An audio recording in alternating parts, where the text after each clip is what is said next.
All right, welcome to the podcast. My name is Anthony Wren.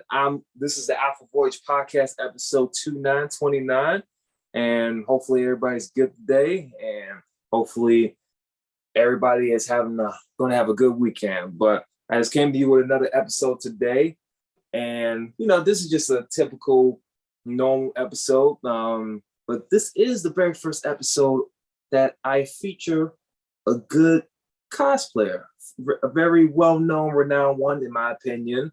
I'm a big fan of anime, but I'm not a big into cosplaying. So hopefully this episode gives me insight on, how cosplaying goes, what to do and all that. And the person I have with me is the lovely Miss Tsukionii. If I pronounce that wrong, you can let me know. Because it's usually I pronounce it Tsukionii. Tsukionii. Okay. Because when I looked at it at first, I was like, okay, Naruto, Infinite Tsukionii. And I effed it up big time. Wow. Okay.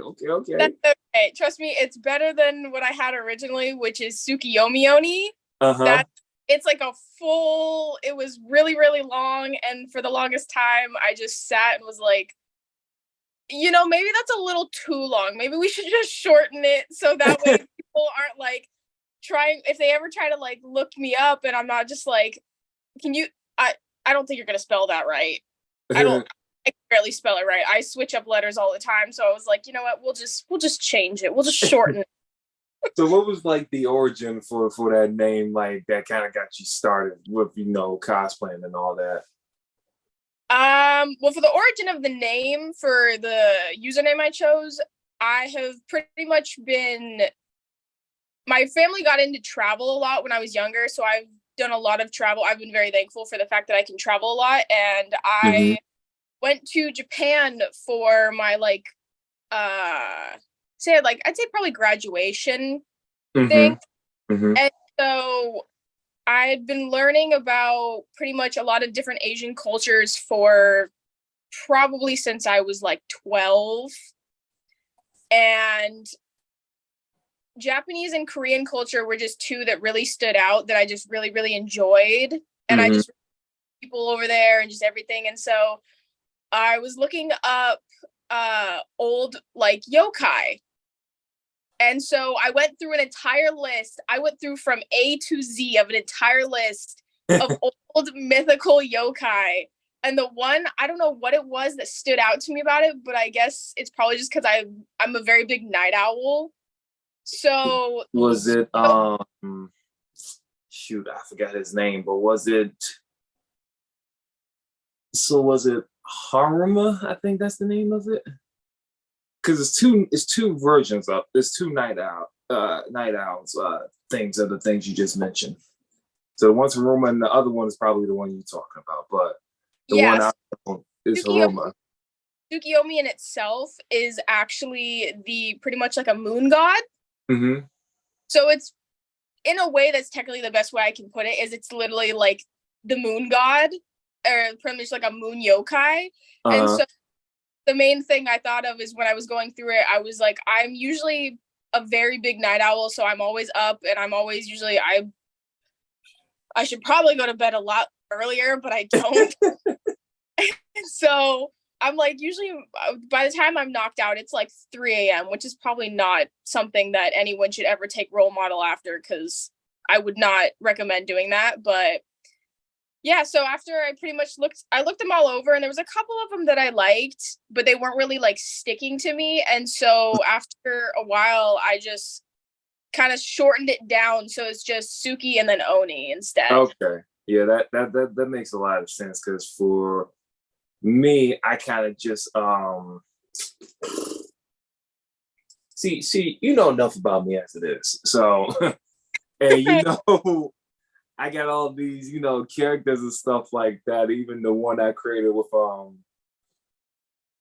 Noodle, right? And like that's how me and him kind of met pretty much, because like it was just like through art and stuff like that. And then I was kind of basing my manga publishing in a couple of years off of that, because I based my character off of at first I wanted to base him off of Kratos from God of War, but I was like, nah, that's a little bit too violent. So I kind of was just like in my tenure of going back and forth to Japan and all that, learning this, learning that. So I kind of just opened a lot of insight when it came to Japanese culture and all of that. So going back and forth, it was just like, okay, this is a learning experience. Like it was good to learn a bunch of stuff about that, and it was this mask that I seen kind of like similar to Naruto's mask that kind of resembled a white wolf. So I kind of just got it from that and everything. So when I was a kid, the more I learned about the culture, the more I just kind of just branch, personalities from that into my character and everything. So that kind of helped me out, like kind of just, set the story in tone and kind of have this serious nature, which pretty much helped me out for the long run, pretty much. And I'm trying to, continue that because, I'm taking a break from writing right now, but that's what I'm trying to do. And then when I first met you, I was like, I was like, she must be very heavily into Japanese culture and stuff like that. So that was the first thing that I got. And then when I saw your name, I instantly thought of the Night Owl. So I was just like, okay, yeah, she's instantly into Japanese culture. And if I ask her, she can't tell me otherwise because I know she is. Because I've met yeah.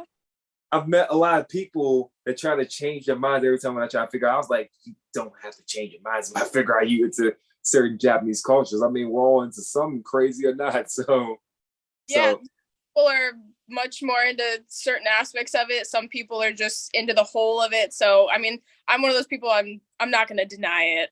I mean, it's really obvious, especially. I mean, with everything that I do, even like with some of my clothes and stuff, it's like there's just no denying it. I'm just gonna look like a hypocrite if I do.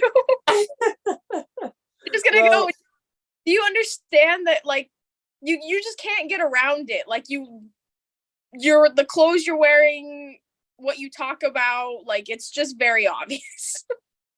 Well, yeah, true. I mean, I've met my fair share of cosplayers that that just want to cosplay the characters that's not into anime stuff like that, which confused the hell out of me to an extent. But I was like, hey, if you want to dress like that, then hey, by all means. But it threw me off because I was like, I remember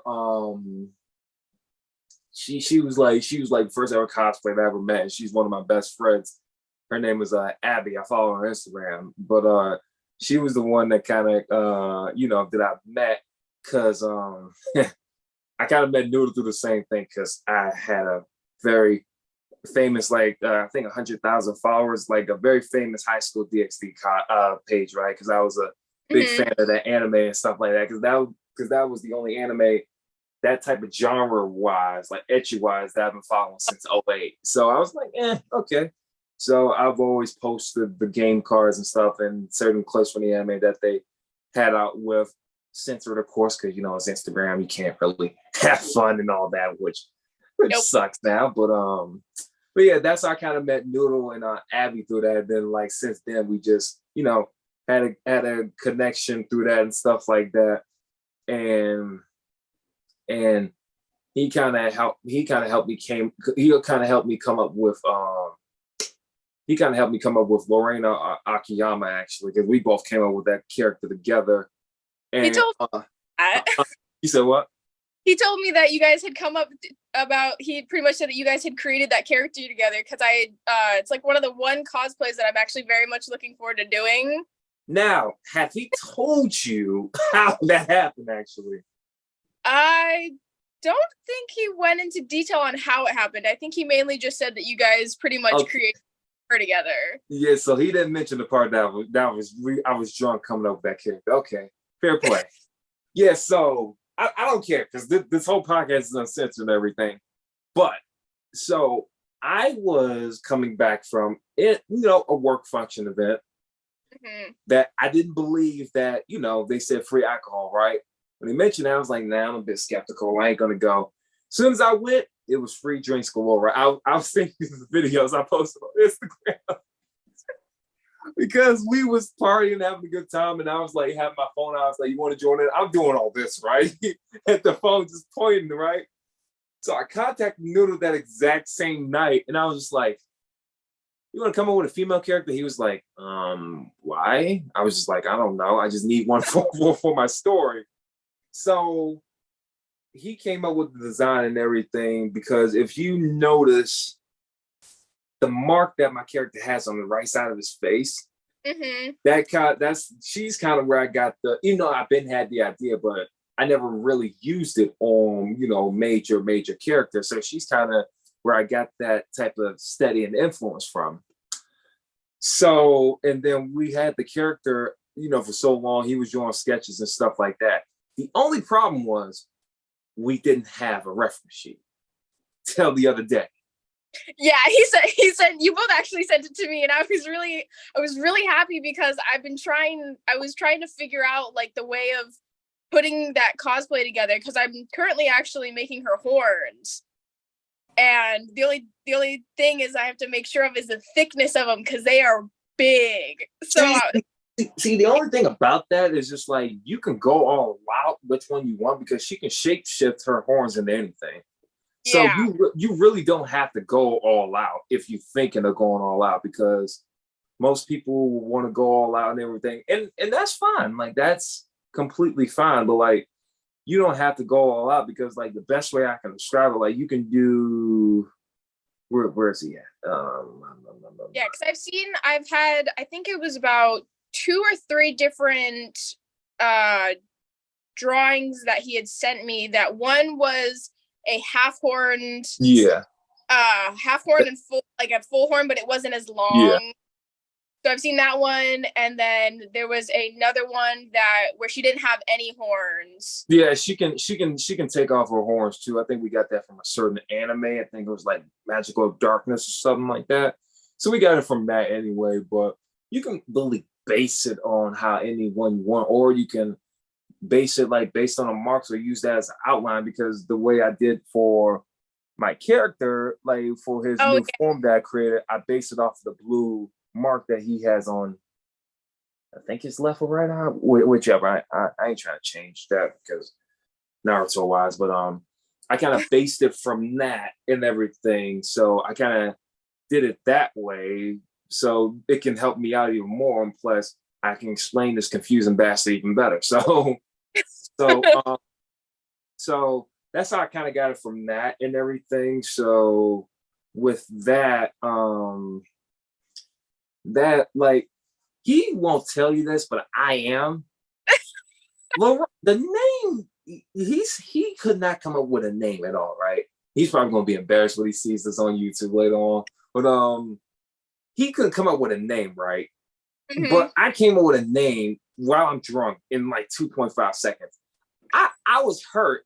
I told him, like, I was flat out hurt that you couldn't come up with a name so easy. I wanted to sleep. He was like, but you can come with a name. I was like, I come with a name tomorrow. So I was like, fuck it. I'll just call her Lorena Akiyama. And it was based off one of the goddess from a different mythology, but Akiyama was based off some type of goddess, but she was Amaterasu's right hand, so, and stuff like that. So, like, the story, once you read the manga and understand how much of a pain in the ass it is to explain different mythologies, it is not easy, because I've explained this character for close to 15 years, right? Mm-hmm. And I had to explain, different, like, what species he is, because he's a shapeshifter. He can shapeshift in anything. I had to explain the marks on his face, because people be asking, like, oh, what does his marks do and everything? I was like, I don't know. And then I had to explain that left and right, which wasn't a problem. So I had to do that left and right, and then explain Lorena in the process. I was like, I gotta do this, man. I was like, you're drawing, okay? I mean, I could too, but you're drawing the character. Help me out here. But he did, though. So because for us, because he doesn't know. I have not told him once how Lorena subsides in the story and everything. I have not told him one bit. I didn't kill her off. That I'm not going to do that because like that's our character. But I'm not going to do that. But like she was the one that was giving my character a pain in the ass problem. I was like, okay. Look, I was like, and like it was this dialogue I did that of Japanese voice actors that I know, God rest her soul. She kind of did like some dialogue with me, and I was saying like in English, I was like, Lorena, I really have to kill this dude because the funny thing, he wasn't that type of person that was after everybody and stuff like that. He was just after one specific person. Like he has a motive. Like he was after one specific person that was responsible for the two wars, aka known as the two forthcomings.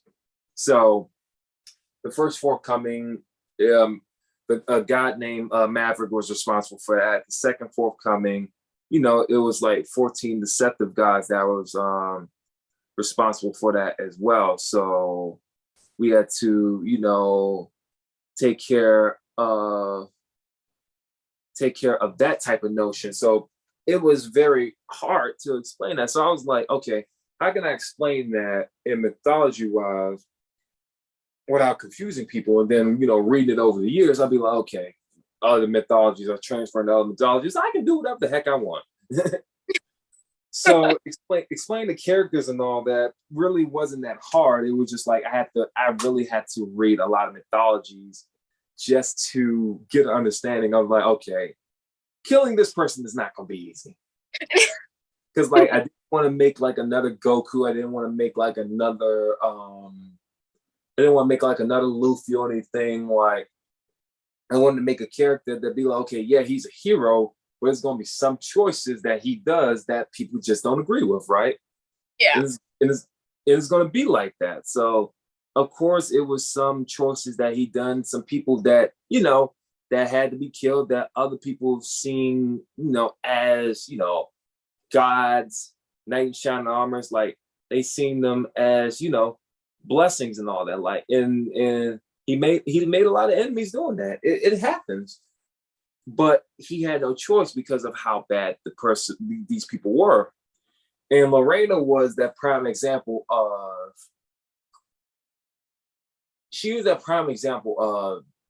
my character knows she can help him, but she's always going to get in the way. She's always there. And then each time, because she's always going to question, his actions or what he did, because it was some people that, he had to eliminate that, he had no choice. Yeah. Like in certain animes, it's just like, okay, he had to eliminate this person. Like you see animes where it will be moments where I did say we was going to get sidetracked.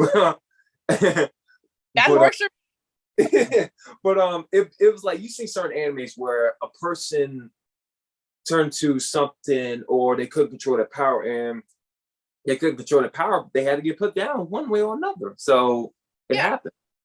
So it was multiple instances where he had to do that. So, and Lorena will always be like, was that really the brightest decision that, that you had to do? And he said to her, he was like, look, I understand, but it's not like I didn't have that much of a choice, because if there was a bunch of things like he's a very hard book to open. But if he knows you and sense that he could trust you, then yeah. And then once it'd be moments where when I've written that, okay, he once trusted this person, and this person might become like a Majin Vegeta or some stuff. Like they go back to their evil ways, and that kind of hurts them. They just be like, you're not giving me no much of a choice. But like that's where Lorena comes to play. Like I have moments where she does kick a lot of ass more than him eventually, because he doesn't want to admit it. Because like the character has a lot of stamina, but he seems to forget that sometimes that he can't use both powers of the marks together, because that's going to drain his stamina to his absolute lowest. Yeah. So like he can switch from using, he can switch from using the red mark, which is for brute strength and all that other stuff, and he can switch from using the blue mark where his basically he can transport to different dimensions and all that. And that blue mark is like basically a healing type of thing. So basically he's like a multiverse anime type of person. But he's like, you got to go to different dimensions and stuff like that. Cause like at first I wanted to do an anime based off of like, him traveling to different anime dimensions and stuff, trying to stop this one person. But knowing how copyright is going to be, that's going to be a pain in the ass. Oh yeah, copyright, especially with certain companies and stuff, copyright, they immediately are just like, they'll take you down to like the smallest detail, and they're like, yeah, this. Oh, and then let me give you this whole list of things that we have copyrighted. And you're like, oh, okay, look, that's cool. Why? Look, I have no problem with that. It's just like, if I can use certain characters for a certain arc, then that's fine. Like, if they don't want me to use everything, that's fine. Because one, like in certain animes that my character's not gonna fit in. Attack on Titan is one of them because because somebody recommended me that. I was like, you do know how one shot he's gonna do to Aaron's whatever he is now? Because I don't know if you caught up with AOT or anything. Not fully. All I know is Aaron in his like massive Titan form. So you're caught up for right now. Okay, cool. Because I was about to spoil the heck out of you. Oh Lord. So TikTok does that already enough. Okay, good. So you know about his founding Titan form and all that, because like that's where I got the long hair version of my character from. And stuff like that, because if you want to talk Attack on Titan real quick, when it comes to that type of thing, the funny thing, they could have just regenerated his whole body if they wanted to. Yeah. Because I was talking to Noodle about this the other day, and I was like, the main thing from Final Season Part 2 that I was surprised about was when they showed that headshot. because here's the thing. I was telling them, I was like, how evil will be for me if I end up part 1 off of that headshot? I would have been like, I don't care. These people are going to wait a year for the next part. I don't care. Oh, no. But I had to wait a whole month or two for that next chapter. It was agonizing.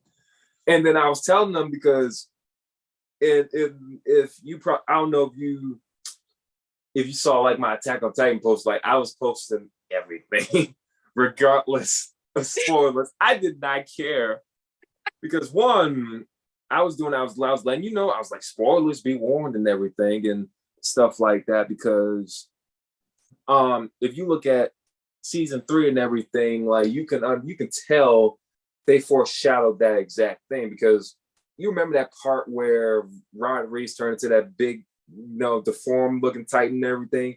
Oh yeah. And that little skeleton thing that Aaron looked like when Mikasa was trying to get him out, that was a foreshadow of his new form and everything. Because you got to remember, he's just ahead right now. Yeah. So he's just literally ahead, because when I saw that chapter, I was like, okay, it's no way it's going to end off of this, because one, I was like, dang, they really going to end with Gabby killing my boy Aaron. But then I realized, fun fact, it's not really a fun fact, but like the decapitation is not fun, but still. So when the head gets decapitated, it still lives around 20 seconds after it gets decapitated. So I was like, no, that's not going to work. And then as soon as I saw Z grab it, and then a little scene happens, I was like, yeah, I was right. I knew it. And then, because like me and my friends, we was going at like 6 hours. We was going at 6 hours, like about the whole thing and everything. And the main thing we was talking about, like we were just surprised, because like we thought Mappa was going to censor a lot of stuff, and surprisingly they didn't. So I was like, oh God, are they going to censor that thing? And like as soon as I saw censor, I was like, thank you. Good shot, but thank you. But the main thing for me, it was I was enjoying just the reactions of other people to it, because the funny thing with Hajime Isayama, I went to go see him in Anime NYC, because he was at Anime NYC. I don't know if he's still in the US now, but because I kind of I was just kind of like tagging like the official AOT like in a bunch of tweets because like I was a mass tweeter. I was just like mass tweeting and mass tweeting and mass tweeting. I was like, why don't y'all do like a cliffhanger and stuff like that that would completely throw people off? I was like, why not have somebody get their head blown off or something? I didn't think that would actually happen. So I thought that was pretty cool because, because obviously, the plot twist and everything with, because for me, I didn't expect that part to happen. And I was like, okay, well, goddamn. Grisha got manipulated by his own son. Well, shoot. Because, like, in my opinion, it's not a lot of plot. I never seen a plot twist like that when it comes to anime and stuff like that. So I thought that was pretty cool. But then, like, him getting manipulated by his own son, I was like, okay. Reading that part of the manga, I was like, okay, I sensed something. And I was like, okay, Aaron's doing something, or he's just like, he's just looking crazy and stuff like that. And then I was like, wow. And then when you get to that ending, which you'll see when part 3 comes out, because it's split into 2 parts. Don't know why, but it's split into 2 cores. But the only thing you got to be mindful of is just like it's going to be a very, very, very long episode, like Demon Slayer first type of thing, which I don't mind. But in my opinion, okay. So did somebody spoil you the ending? I wouldn't say someone. I'd say multiple people on TikTok. So you know what happened. Spoils like everything. Okay. It's got theories to like controversies to things that happen. Because I'm a very big avid manga reader, so most of the time when it comes to things like that, it's like most of the people that just watch anime, they're like, okay, well, I need to know what happens next, and everyone, oh, there we go. Yeah, I just got this the other day. So most of the people, I was gonna say most of the people that pretty much read manga are always the people that every anime everything. Like they're like, don't say anything, don't spoil it, and then you have the other half of them that are like, I want you to spoil it. Tell me every single detail of what happens next because I need to a year. See, like for me, it's just like I was not going to be that type of person to spoil because I got an Attack Titan, aka the founding Titan figure, but not the skeleton one. But for that, it was just like I wasn't an avid reader, but like the ending wise, I really didn't care for the ending because I understand why he did that because he was going to die he was going to lose either way, but in the end, in my opinion. Because I was saying to some people, I was like, look, I think Aaron just let them win. Because if you are the strongest in existence and you can take everybody's powers left and right, nobody should beat you. No. Nobody shouldn't have beaten him, in my opinion. In my opinion, it should have been, if you want to make, both 2 endings canon and like he wanted to let the readers choose, then that's up to them. But in my opinion, Aaron should have won that. He should have won that because if you're looking like something from The Grudge and like you can summon all these people from like 2,000 years ago, you should have won. Oh yeah, easily. Yeah. So but I'm hearing that this might be an anime only ending. I was like, okay, this is a perfect opportunity to have them win. But if they don't, then they don't. But it's just like, okay, cool. But like the only thing I didn't appreciate AOT doing was just butchering my man Levi like that. That poor man, I swear, he's been through enough. Hey, look, when that fight happened between him and the Beast Titan in round 2, I was expecting like the Beast Titan to learn, from the previous fight. Boy, was I wrong. I was just like, okay. I was like, okay, we doing in the manga. I was like, okay, we doing a round 2. He's gonna learn from that fight. And then when he threw the Thunder Spears, I was just like, because it was initially worse than the manga, if you knew that, right? Because, like, the dudes, I don't know how he survived that, but it's just like everything was out. So I was like, damn, okay. All right, cool. But I was just like, dang, you have to butcher my man Levi like that? Like, cause like in the manga scene, in the anime between like the Yigurus and all that, it was actually supposed to be Levi, Mikasa, Connie, uh, and Connie, John, and everybody else. Armin was not supposed to be in that fight and everything. He's supposed to be in that fight just in case like things go wrong. I was like, so blow up everybody just to win? Okay.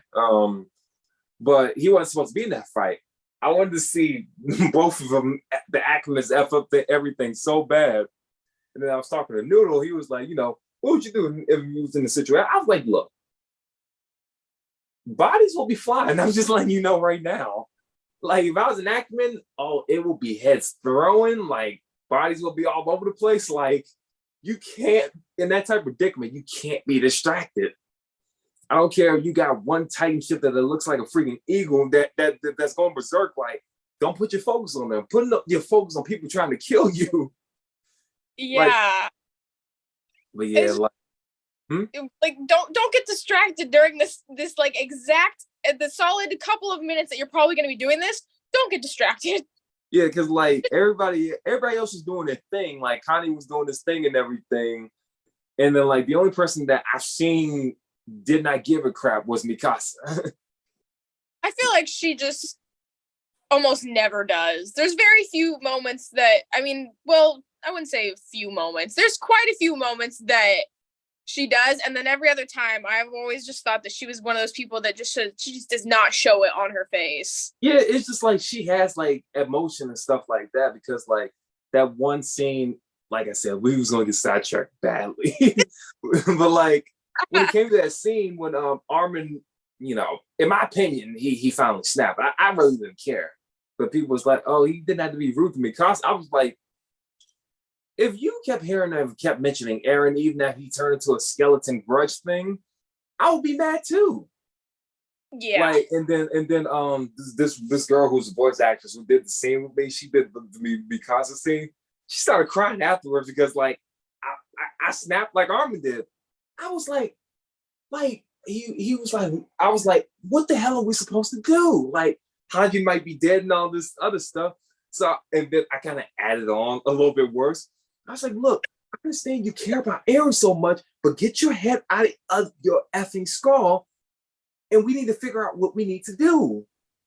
And then she started crying. I was like, I wasn't saying that to you. It wasn't to you, I promise. Yeah, but it's just like, people didn't understand, like, oh, why did Armin do that? Because I was like, well, in the end, you got to understand, if you got somebody that's threatening to kill everybody besides you, and you got some allies across and stuff like that, like, that would stress you out too. Because I was telling him, I was like, that was me. Well, yeah, somebody would have been cussed out by now, and I'm mad that I have my things right here and I didn't put them in my hair. I think everyone's breaking point, and so it's like, I feel like most anime characters, depending on the type of series and stuff, most of them have a breaking point, and when you push them just past that, it's a no-go anymore. It's like, they can only do so much before they're just like, I cannot emotionally, mentally, or physically handle this anymore. Yeah. So I agree. It's just like most of the is just like everybody's at their breaking point now. Like, what is there to do, Yeah. Like, so I was like, look, I understand that you want Armin to be this nice blonde boy that looks good now. I get that. And then Eren's stealing every fangirl just off of that. I mean, look, it was okay. All right. Like, I understand the flick of the jacket was cool and everything, but they didn't have to go all out that freaking bad. But like, the funny thing, when I knew it was a different company, because I knew Wit wasn't going to do it. No. But I knew Mappa was going to do it, because in that scene with Levi, like, that whole season with Levi and Kenny and all that, it was supposed to be way more violent than expected. Yeah. And then like that scene where Sasha was like helping to injure Levi was shirtless in that scene. I was like, And then I said to myself, I was like, wait, why am I mad about that? Like, I'm a guy. Wait, what? And then like the funny thing, and we'll talk about your cosplays in a second. Man, we got sidetracked in the You're mother good. effer right now. So like with that, I was explaining to myself, I was like, how did this happen? Like, like a company that sucked with CGI at first, but then got better. Because like I was the one that was cheering Aaron on. I was like, F him up. I don't care. Like Aaron was going ham, and then Cartane had to ruin everything as usual. So yeah. But I really didn't care for anything else. I was just like, okay. Because at first, like at the ending, was it a slap in the face? The characters, Aaron's character, maybe, but like him being an a-hole, like for me, I loved every minute of it. I was like, look, because him from seasons 1 to 2, 3, I'll let slap. But season 1 to 2, he was really annoying. But it was justified though. He was annoying. Because like when he headbutt Mikasa, I was like, Aaron, I will come through this freaking deck on screen if you headbutt her again. Because have you played like the AOT like games and stuff like that? AOT like 1 and 2? I haven't played them yet, but I do have them on my system. Really? Okay. Like PlayStation or Xbox? Well, I actually have both. I have the Xbox Game Pass on my PC, and then I actually have a PS4. It just so you got AOT 2 on the Xbox. Yeah, I have it on my PC. Cool. I'll help you out. But so you had it on there the whole time and you did not touch it one bit? You know you can create your own character in that, right? Yeah, no, there's a couple games that are like that. There's it's like Cyberpunk. My brother was the one who told me. He was like, get this, and the first thing he showed me was like, yeah, look, you can do different like genitalia, and I was like, oh no, hear me out. That kind of show me this. Oh no, hear me out. That legit caught me off guard. I was just like, oh, it caught everyone, because the second that he was like, yeah, look, you can even do different sizes and things, and I was like, no, here's the funny thing. I was talking to Newell about that actually too.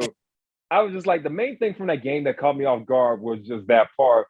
And I was just like, okay, which size am I gonna pick? Lucky number 3.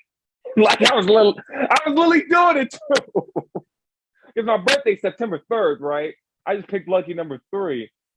So I was just like, okay, like the creations, like the cyberware and all that, it was cool and everything. Now, if the glitches didn't happen, then I would have been playing it more when it came out, because I pre-ordered it and, was disappointed and stuff like that. But hey, it happens and stuff like that. And then they came out with the next gen update, and now runs smooth and stuff like that. I'm just waiting for a new game plus, so I don't have to do everything over again. But yeah, that kind of hurts actually. The fact that you got AOT 2 and you had not touched it one bit. So yeah, trust me, there's a couple games that I need to actually like get into. One of the ones that I just started getting into was mainly because my brother. I would say it's because of the writer of Rick and Morty, but he just got arrested for domestic assault. Oh yeah. So I definitely will not say it's because of him, because also it's mainly not. But I will say that I do love Rick and Morty, and the fact that. What's the name of the game? Huh? What's the name of the game? It's called High on Life. And I don't know what it is, but that game, I've never like practically almost just cried laughing from so many of the voice lines in that game. So you've beaten the game, right? I haven't beaten it. I've been playing through it. I go through games like mad slow most of the time. Oh, I don't know what part you on, but I was at that part where that kid was getting on your everlasting nerves, and I killed him. And then when I went to the mom, she was like, "Have you seen?" Huh? My brother showed me that scene. Yeah, so like I killed him as soon as he kept coming out the blue. I was like, "Get the F out of my way!" And then when I went back to the mom, she was like, "Have you seen this kid?" And I was like, "Oh." And then he's like, and then when she said, "Have you seen my son? It kind of looks like me." And then it was so weird. Like I didn't expect him to say it too. He's like, "Wait," I was like, "Wait, your son?" Like that threw me off too. I was just like, "Wait, what?" And then she was like, "Oh, I don't give a shit about him anyway." So I was like, like, oh, I told him he was gonna get himself off to some point if he just kept doing that. And I'm like, well, he did. Damn. But yeah, so like when that part threw me off, I felt so bad at first. I was like, "Wait, your son?" And then the gun said it too. I was just like, "Oh wow, I know they had a blast filming this game." So I didn't know it was made by the same people that made Rick and Morty. I didn't know that. Yeah, the whole game, because if you probably noticed that the gun sounds exactly like Morty. And I noticed the voices too. Yeah. Yeah, so pretty much the whole game, there's a couple scenes that honestly I'm not getting into because they're It's so very messed up. yeah. There's like 2 or 3 scenes that my brother always just like he'll say them, and I'm just sitting here like I'm gonna throw something at your head. Stop. I think I know what you're talking about. We ain't gonna discuss it, but I think I know what you're talking about. Yeah, there's just a couple scenes that are just they're very out there and they're very funny. Don't get me wrong, I find the entire game like hilarious. But I also grew up on very like dark humor, so that might also be a reason. Yeah. But yeah, no, I found out actually I think it was through TikTok and through my brother that the game was pretty much created by, I don't know if it was created by the same guy who wrote Rick and Morty, but I know that there was a couple writers who were part of Rick and Morty who then created the. Yeah, because I know since he's dealing with that, they kind of just kind of want to venture away from him because I noticed they're going to do Rick and Morty. It was like they might as well just cancel the whole series. I was like, look, you can still be a creator and get action from your own project, and they can still make it. Yeah, because I think there is a secondary. He has like a co-writer, I think. Yeah, each. I'm sorry, go ahead. Oh no, I was just gonna say I think they do. I think he already has a co-writer, so I think they'll probably end up just keep going with it, but they'll just most likely take him out of like all of it. They'll actor for the people that he voice acted. Yeah, each story has a co-writer. Surprisingly, I don't, but each story has a co-writer and everything, just in case unforeseen circumstances happen. But each co-writer, each story in anime or whichever you want to call it, has a co-writer and everything. Because, like I said, you never know what's going to happen. Because Rurouni Kenshin is a prime example of that. Then you know what went down with that. So, yeah. So like, because they got a remake coming out, and it was like, oh, why is this?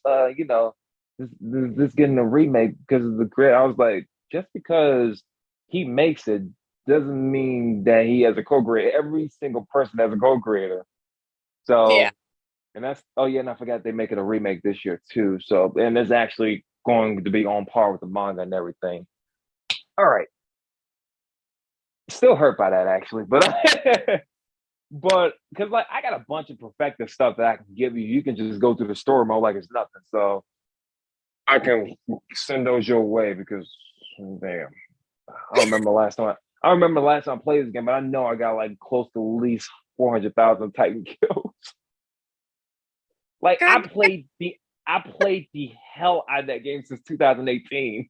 Oh my god, that's like me. Honestly, that's like me and Genshin. I have over 1,000 hours on that game, and I just found out how to find the hours on that game, and I had done it on stream, and they were like, "Yeah, how many hours have you done on?" And they were like, "I'm gonna guess probably around like 1K." And I looked at it, and at the time, I was like only at like 960 or 70 something thousand or thousand. If I had that much, that would just seem like a problem. Yeah. But and they were like, yeah, we figured that was how much time you spent on that game. And I was like, I don't know if I should be offended by that, you guys. No, I wouldn't say be offended. You're a dedicated fan because like I play a lot of Genshin too. But the problem is, story still confused the hell out of me. So yeah, no, that's the one thing that a part of me is probably gonna end up actually starting like probably gonna do some like TikToks and some like reels and stuff, because that is the one thing that gets a lot of people really confused on the whole game itself, is that there's so much lore and there's so much backstory that it just can get jumbled, and then you're sitting there like, I don't know where this came from, where you came from, why are you even here? So So yeah, so like, cause I know they got an anime coming out too, but it's just like, okay, they explain the backstories. That's not really helping explaining the story. That's just helping explaining the characters. Like, okay, if you're coming out with an anime that's helping, explain the lore of the characters, I was telling them, I was like, okay, that's cool, but that's not really helping out how the whole Genshin thing started, because they can do the first episode based off of Yay Miko. No, fuck that up. Based off of Yay Mako, whatever it's pronounced, but like they can do one. Oh no, I was gonna say, honestly, you can pronounce it however. The amount of people that pronounce the names however they want is just, it's whatever at this point. Everyone pronounces them differently, so it's however you want to pronounce it, you just pronounce it. It works. Yeah, because like I was telling this to like a bunch of Genshin fans. I was like, look,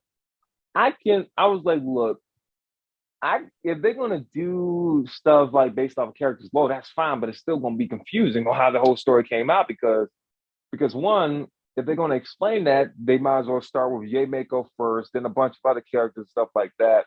And then when I was at a con, I was doing a panel with some people, and like, I was explaining my character story and stuff like that.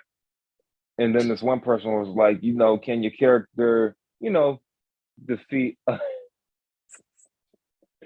this got to a whole debate, which I did not expect. She was like, can your character defeat a bunch of characters like how their powers are in Genshin and stuff like that? I was like, I know goddamn right he could.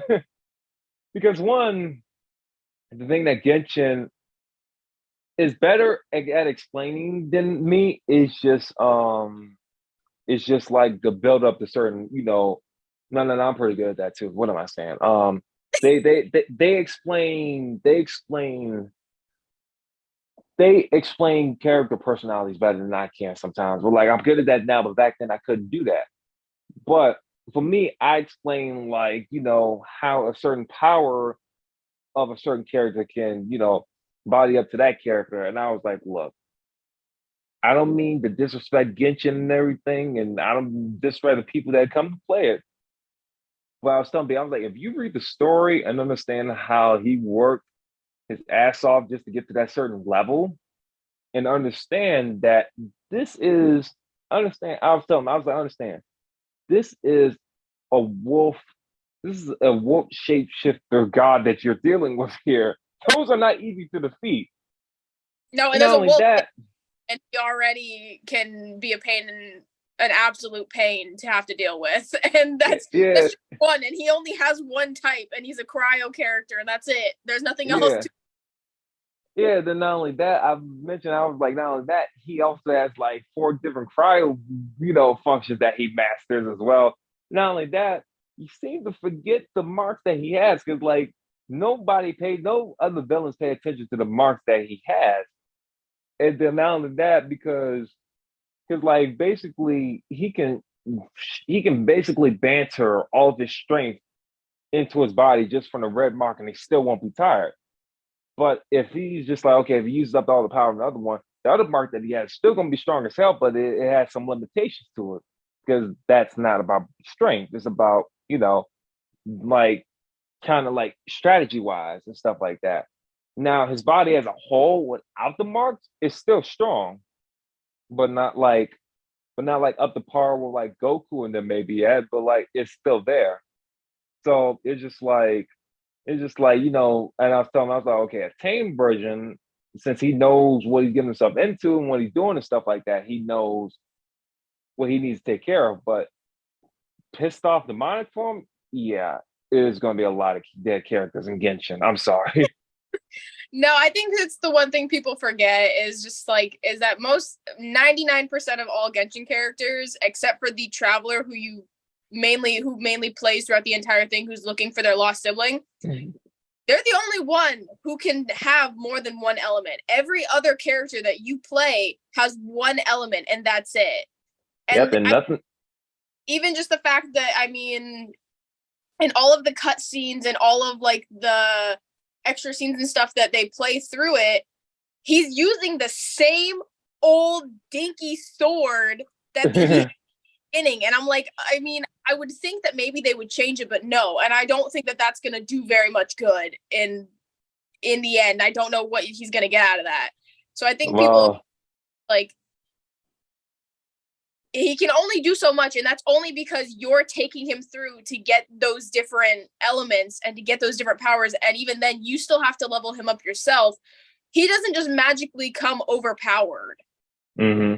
So it's like there's probably hundreds on like thousands of different characters that could just absolutely pummel the Traveler to a pulp.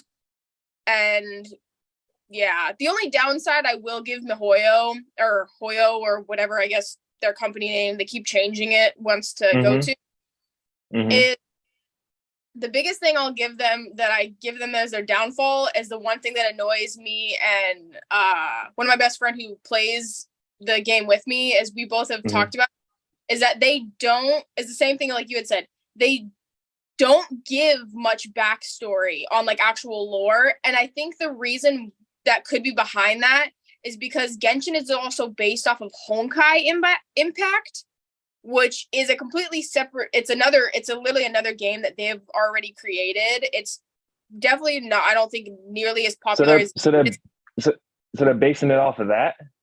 Yeah, so a lot of the things actually that happen, a lot of the characters actually in Genshin are based off of Honkai characters, which for a long time I didn't actually realize until I was like going through them, and you see the identical similarities that these characters are like literally just one off pretty much of being almost the exact same, except the only difference is that in Honkai there's like fire art, like there's like guns and things, and it's a lot more like almost electronic based, whereas in Genshin it's more like, it seems more like how would I put it, it's more like mythological based, I guess, in a way, because in Genshin there's not a single gun, there's not one, which you think would get you through this a lot faster, but whatever. But besides that, is that Genshin, pretty much their lore is really pretty much based off of Honkai, and pretty much because Honkai has been finished, I think they're finished. I mean, they're making multiple other games in the Honkai series, but a lot of the lore is based off of that. But the thing is that they're changing so many different things in it, and so they're not letting on to their fan base of like, oh, this is gonna happen and this is gonna, they're pretty much like, oh yeah, you get to wait and see if some of your favorite characters die off or if they actually get through it. Because the amount of death flags also that are in like a couple different characters are like, they're raised literally into space at this point with how many they have and how like deep red they're just up there blinking. And so besides that, it's the only thing I'll give that slightly does bother me, but it's something that it's kind of livable, is just that they pretty much, the backstory lore on the whole game itself, they give you like snippets and they'll like flick it at you like you're dying, and it's like the last crumb you can get. It's the only downside. I can't really explain that because I've written a bunch of characters. Like not similar to the Genshin or whatever, but it was just like I wrote characters, but every single one of them has backstories and actually ties to the story. So, and not only that, it's just like, I was telling people, I was like, look, Genshin may be better than, my story for now, but it's just like, they're going to have to explain this one way or another, or the people's going to be confused for the next 40 years. And then not only that, it's just like these characters got to evolve. Like they got to learn more than one thing, because I always tell people there's 3 different types of main anime roles in the anime life. One, you fight a character that you think knows one thing, but they know a bunch of different types of things to your surprise. That's what my character does. Okay, like let's say wind may not be his best type of spell power, but he's good at fire, water, alchemy. Like he's good at medicine. Like he can heal himself if he doesn't get too cocky, but he can heal himself and everything. And like the number two anime rule is just like Jeff Villain he faces, he if they try to like get to their true form, he literally stops them mid-flight just so they won't get to that form. But if they still do, they still do. Does it work all the time? Not all the time, because I know there's a bunch of animes that pisses me off. It's just like the anime characters just lets them transform. Yeah. Like I need you to attack before you let them transform. That's why when Attack on Titan did, I was like, see, that's a smart character. It was still a funny moment, but I was like, that's a smart character. And then the third anime rule is just like, it's just like a lot of anime characters lie for a certain, just for make sure the character like feels comfortable around them. My character doesn't butcher anything. He just be like, I really don't care. Like, if you're going to be my way, don't do it. You're gonna be my way, get you out, or you're gonna leave by yourself. You get you got two options, and if you don't choose fast enough, I'm choosing for you. Oh no. He is just like one of the options is just like, okay, I can make you leave, or I can just straight up kill you. One or the other. Kill you far is kind of far fetched, but he does actually mean that. But yeah, I did say we was gonna get Sasha. But cosplay wise, since we're gonna get back on track, and I know I gotta add it like massively. But how did you get started in cosplay? Like, explain that. Like, how long you been doing it? And, what's so fun about it to you? So how long I've been doing it is probably, well, I haven't been posting. I didn't post beforehand, like a lot of the ones that I did when I was a lot younger. Mm-hmm. Because I was in competitive dance for like 16 plus years. So costume and makeup was something that came just second nature to me. Yeah. And my brother had gone to a con and he came back and he had like certain types of merch and stuff. And also when he was younger, the only thing that I would like play with that I would actually go into his room and take was his figures. Yeah. So I would take all of his figures and I would take them into my room and I would steal them and I would play with them. And so for the longest time I was into anime, and then I started seeing like I saw pictures of like people at cons and stuff dressed up, and I'd already done costumes and stuff. So I was like, I kind of want to try that. I was like, that seems fun. I was like, it'd be fun to be like a character from a game or an anime or cartoon or whatever pretty much would come to mind. And so I did it for a while back when I was like 16 or 17, probably about. And then I stopped for a while just because life and didn't really have time. I was trying to go through college and work and all that kind of stuff. And then one of my best friends who cosplays, her name's Lily, and she had her account banned because of some whole fiasco. That's a very long story. But I just remember I had followed her and then we had become friends and stuff. And I had told her how I wanted to get back into like actually like getting into like posting it and not just doing it for like myself. And she pretty much encouraged me and was like, no, you should really do it. Like, I think it'd be really fun for you. Also, because then if you ever like come to see me or we visit each other, then we can cosplay together. And I was like, you know what? That's a good idea. I'm gonna take it. We're gonna roll with that. Yeah. Pretty much, I think it was almost like a year to 2 years ago, I started like actually reposting on to like social media and stuff.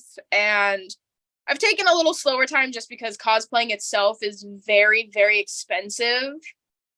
It's one of those things that it depends on, I guess, where you're getting your cosplays. I'm one of those people that I have nothing against anyone. If you want to go for cheaper cosplays or make your own or DIY, I'm not the premium stuff, but you want the stuff that actually will last long. If that, I guess that makes sense. Yeah, no, best way I can put it is I am the expensive kind of cosplayer. I like most of the cosplays that I buy are like easily most of the time, depending on what company that I'm using that I'm going through to get them, most of the time they're usually over $120, and that's just for the cosplay itself.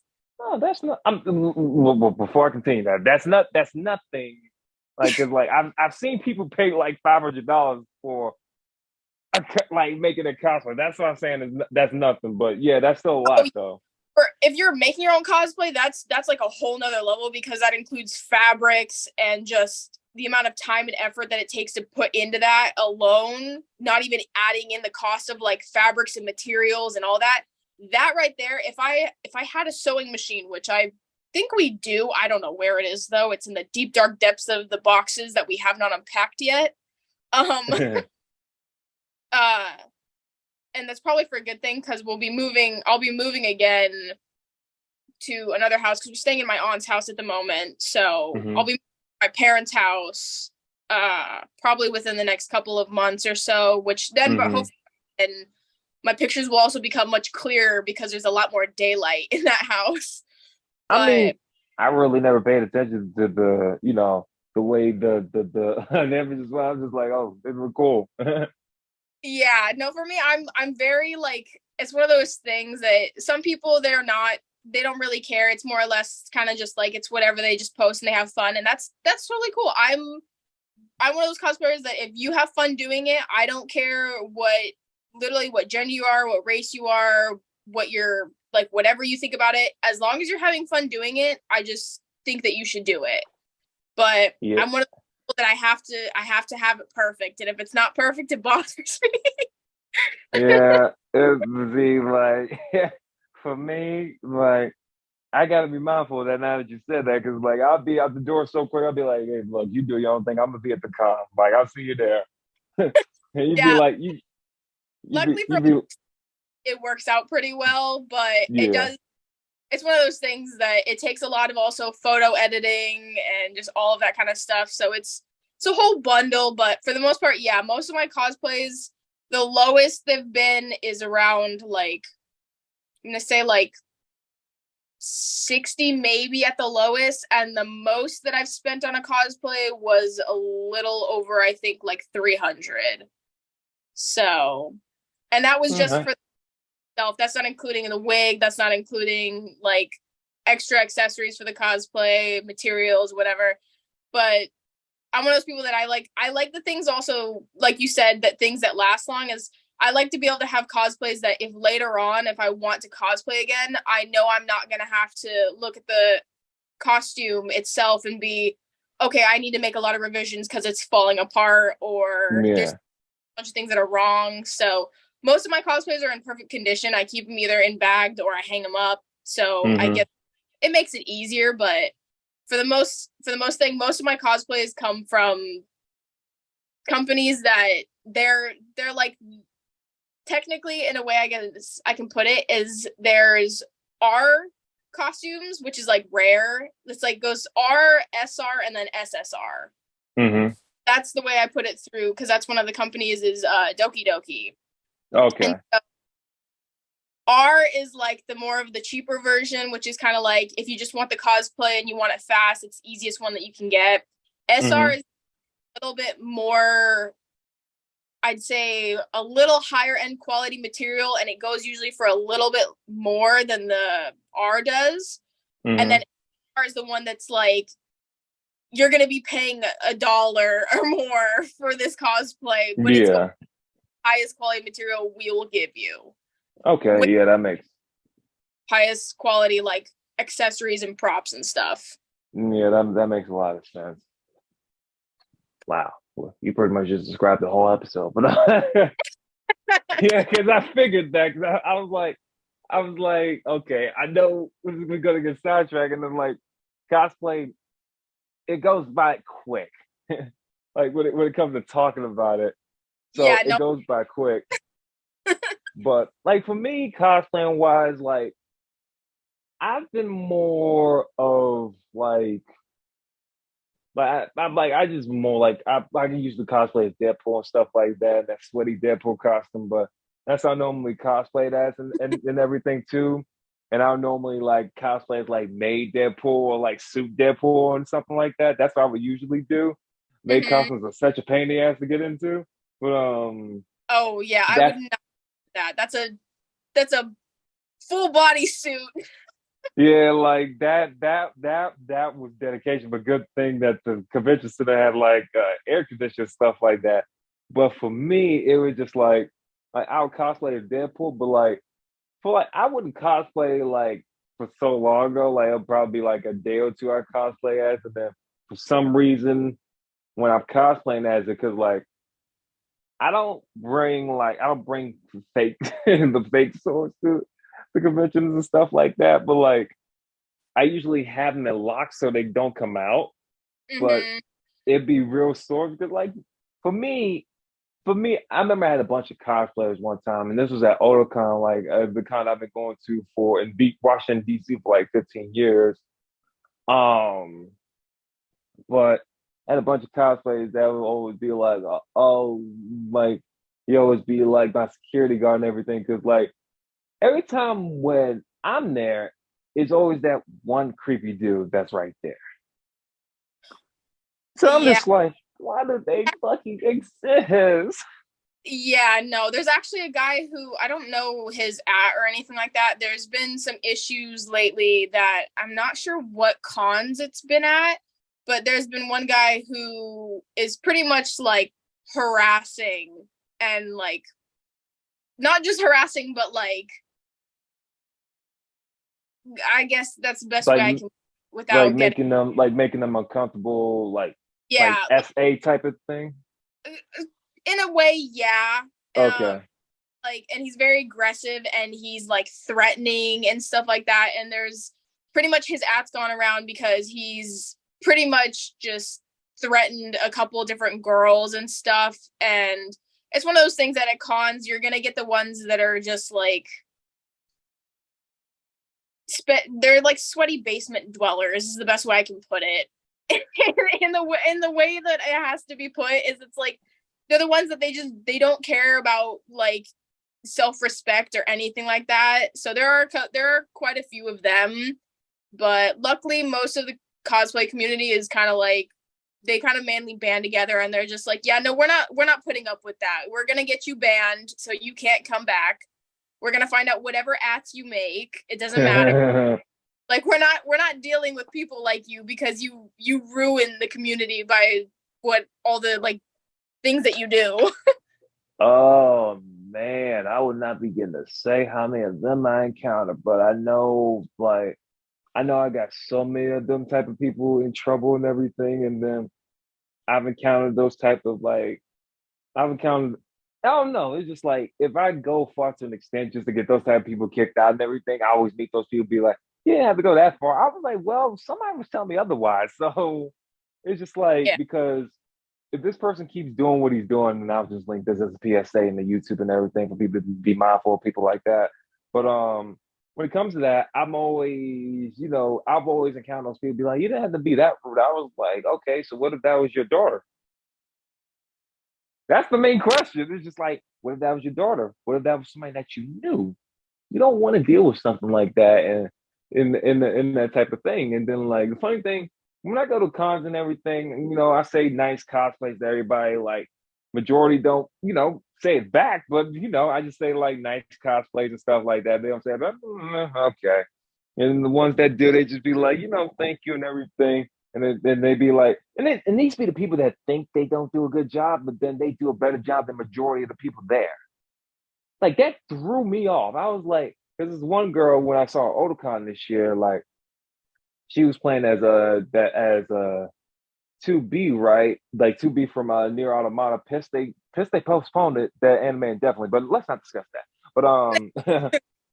But I was so like I think I forgot which Near Automata she cosplay as, which 2B she cosplay as, but I think it was the long hair one, but I don't think that was 2B, but 2A or whichever.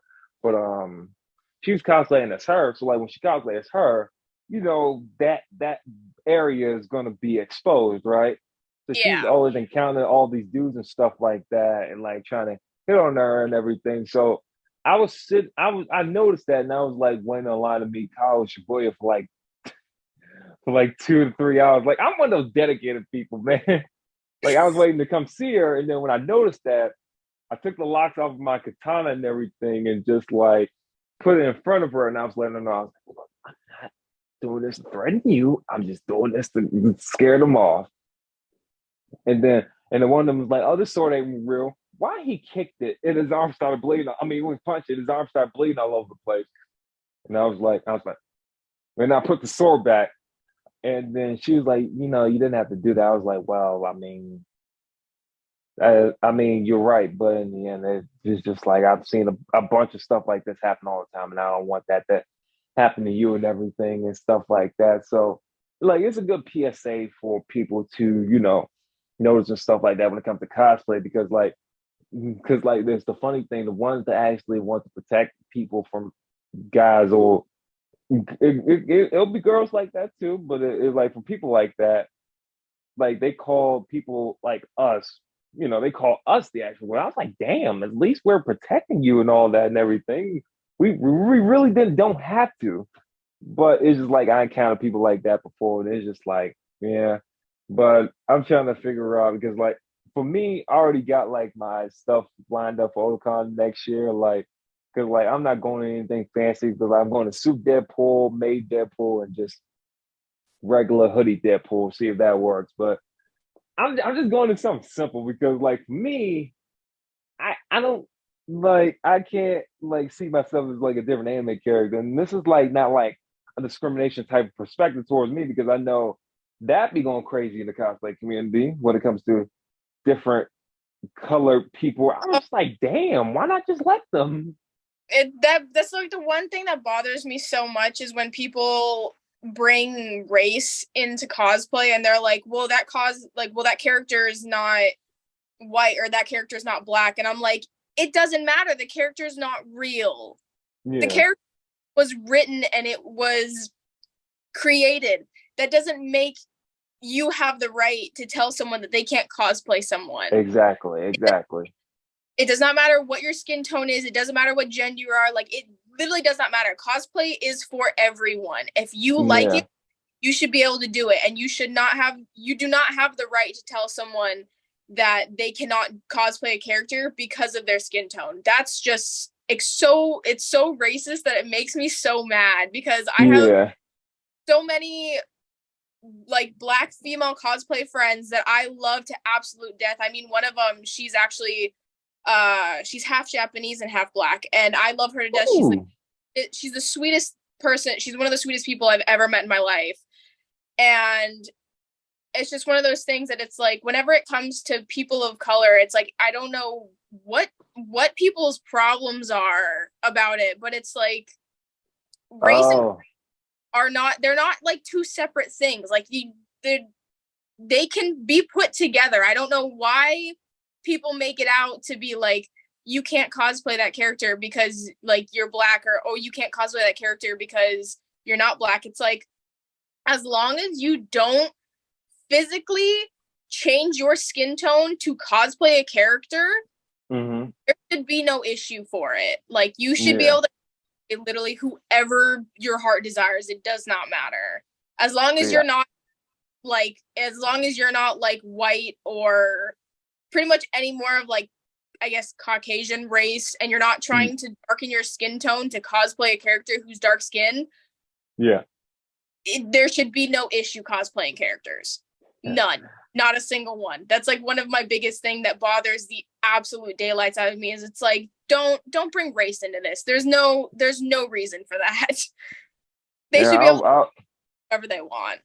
Yeah, I always say that too, but people looking at me crazy. I was like, look, I can explain to you people on why you act like this, but like, I don't got time to be dealing with y'all. But it's just like, I don't discriminate. I was like, you can cosplay on whichever the hell you want, because like, when I was telling Nuda, I was like, this is the main problem for me is, well, I don't want no toxic fan base, but I can't stop people if they be toxic.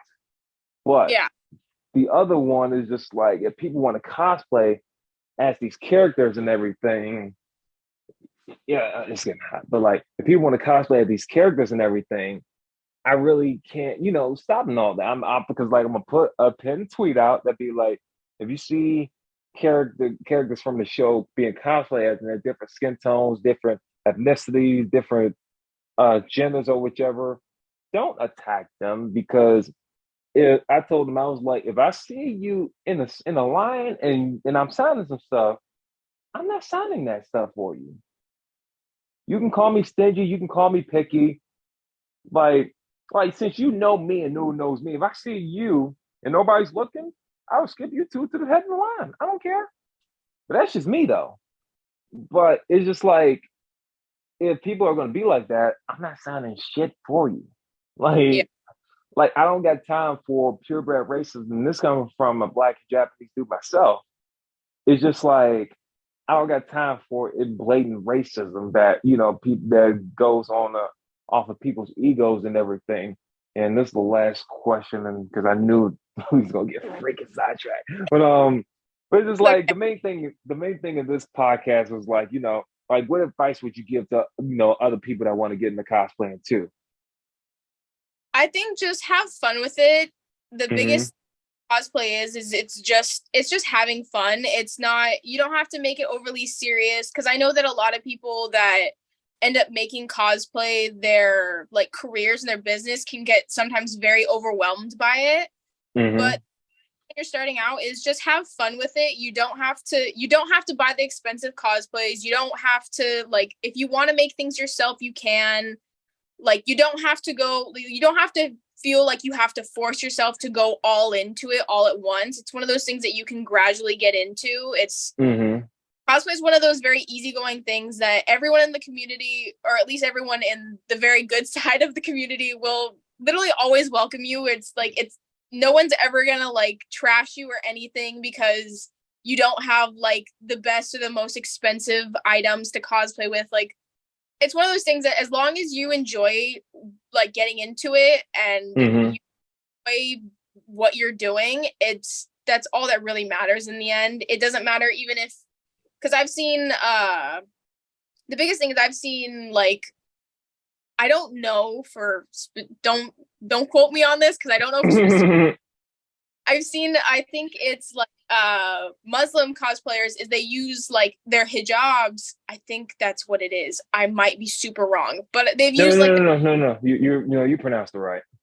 Okay, I didn't know if it was that one or if it's, I don't, because I know that they have multiple different head wraps, so I'm not fully sure. But I've seen like their hijabs as like pretty much as hair, considering that most Muslim women are not able to show their hair.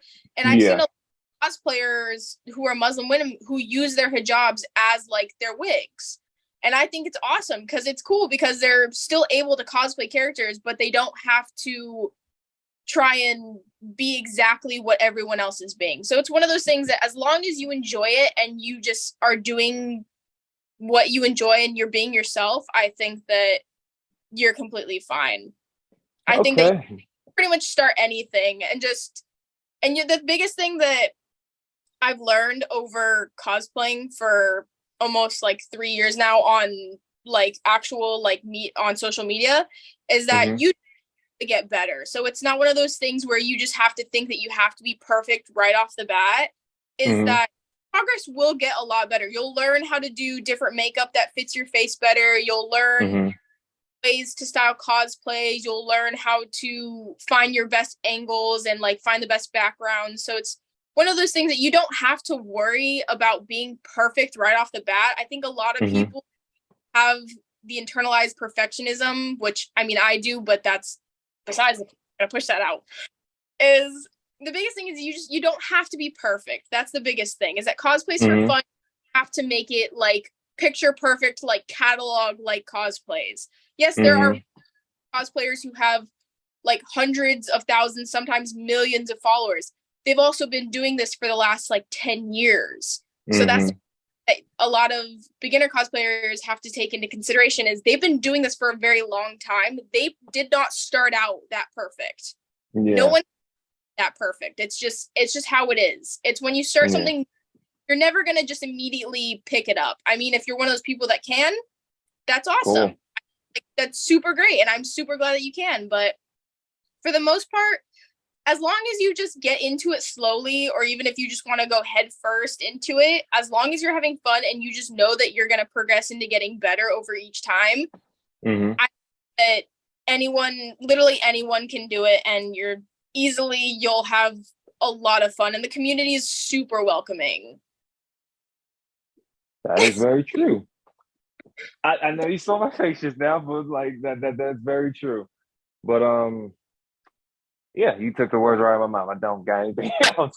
But when it comes to that, like I always tell people, you know, you just be yourself as well and everything, you know, continue just to have fun and do what you got to do. And yeah, that's pretty much that. Well, yeah. Yeah. Got nothing else to ask. There will always be downsides and negatives to almost everything you do. But the biggest thing is that as much as there is negativity and hate in almost every single community that there is most likely on this earth, there is a very large portion of community that will always be welcoming and will always support you in anything that you do. So it's those things never. So one big thing that I've always I've gotten a bunch of hate comments before, and time is from guys who don't cosplay, and I've had girls who followed me and reacted negatively on everything that I've done. And I personally don't take it personal. I take it with a grain of salt, because a lot of the time these people are projecting. Because the one thing that a lot of beginners also have to realize is that people that hate on you are most likely just projecting the fact that they're very insecure and you're doing something that makes you very happy. And they're upset because they're not able to do something like that. Yeah. Thing is, don't ever take hate comments or negativity or anything like extremely personally, because most of the time people just are internally very self-conscious, and they're very they internally, in a way, they don't like the way that they are. So it's like, you don't ever have to, like, I mean, if you do take it personally, I would say just take a break from it and kind of just like talk to the people who do support you. But besides that, there is a very, very large, and I mean very large, community that will never talk negatively to you. It's like the one thing made very clear is that I'm like, I don't care if you don't like me. You don't have to follow my stuff if you don't. It's not a big deal. Thank you. Like it's never been one of those things. I'm like, if you don't like my cosplays, you don't have to follow me. You don't have to like my stuff. If you don't like the way that I talk, you do not have to listen to me. If you don't like just me in general, you don't have to be around me, and you do not have to follow any of my social media. It's not going to hurt me, because not every single person in the world is going to like you. And it's just one of those things that once you start to grow a lot more, you will start to understand that not everyone's going to like you, and that's completely okay. Yeah. It's that as you grow, it's not going to matter that not everyone likes you. And pretty much that as long as you have support from people that do like you and do actually like being around you and like your content, then it's not matter about the people who don't. Yeah, I completely agree with that. And like I said before, you took the words out of my mouth. But yeah, just like, you know, I would just say continue doing your own thing regardless of what people think. And damn, my watch is on the floor. But yeah. And but yeah, that about cues almost everything I asked. And I appreciate you giving me a history lesson on a lot of things I didn't know about. So I appreciate you joining me, because like, as always, when I was talking to Neil yesterday, because like fans are gonna be crazy, because they always go crazy every time I interview a lady. So they might want a part 2. So I'll keep you updated on that. So thank you for joining me and all that. And yeah, we'll discuss it soon. Just stay in there. I'll edit this out. But yeah, you're good. It was great that I actually talked to you about stuff though. Oh, it was.